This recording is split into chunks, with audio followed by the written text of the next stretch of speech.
காலத்துல எத்தனையோ ராஜா கதை கேட்டிருப்பீங்க, மாமன்ன கதை கேட்டிருப்பீங்க. இந்த காலத்துல குறுநில மன்னனா வாழ்ந்தவன் கதை கேட்டிருக்கீங்களா? அதுவும் நம்ம தங்கத்தாரக அரசியா வாழ்ந்த காலத்துல. தூத்துக்குடினாலே ரத்தம் பாக்குற பூமின்னு நாட்டுக்கே தெரியும். பாத்தியால உன் கதைய சோறு போட்டு வளர்த்தவனுக்கு எப்படி துரோகம் பண்ணிட்டேடா.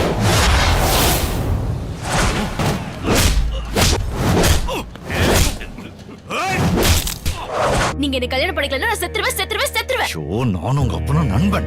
நீங்க எனக்கு பொண்ணு மாதிரி இல்ல. என்னங்க வயித்துல இருக்கிறத அழிச்சிரு. என்னால இப்ப புள்ள பெத்துக்க முடியாது. என்னடி சொல்ற? அடி ஆத்தி ஆத்தி ஆலமரம் உன் காலு ரெண்டும் வாழமரம் போ இடையில உடையில நடையில ஜடையில ஏண்டி என்ன கொள்ளுற?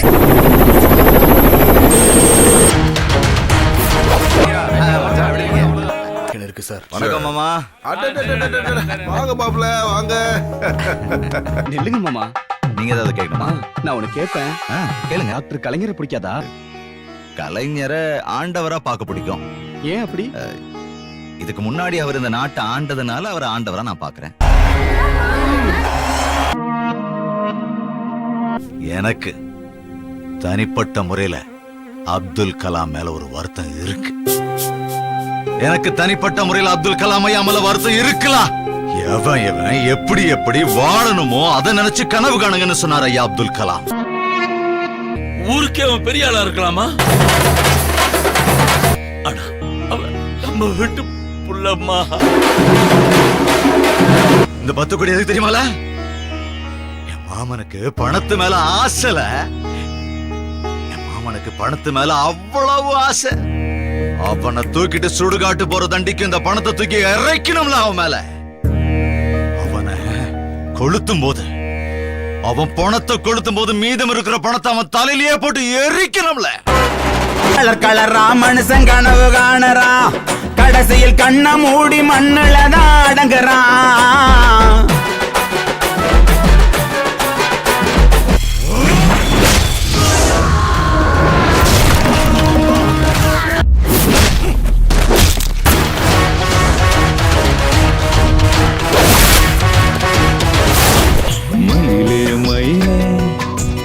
கொஞ்சம் ஆடு மயில கெஞ்சித்தானே கேக்குறேன், மிஞ்சி போட்டு பார்க்கணும்.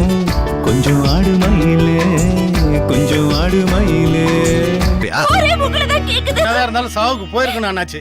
அப்ப போ, தப்பா அண்ணாச்சி. அவசியம் போயிருக்கணும் அண்ணாச்சி. அவசியம் போயிருக்கணும் நீங்க. இப்படி பண்ணிட்டீங்களா அண்ணாச்சி? எனக்கு பிடிக்கலையா, நான் வரலையா. வண்டிய ராமேஸ்வரத்துக்கு.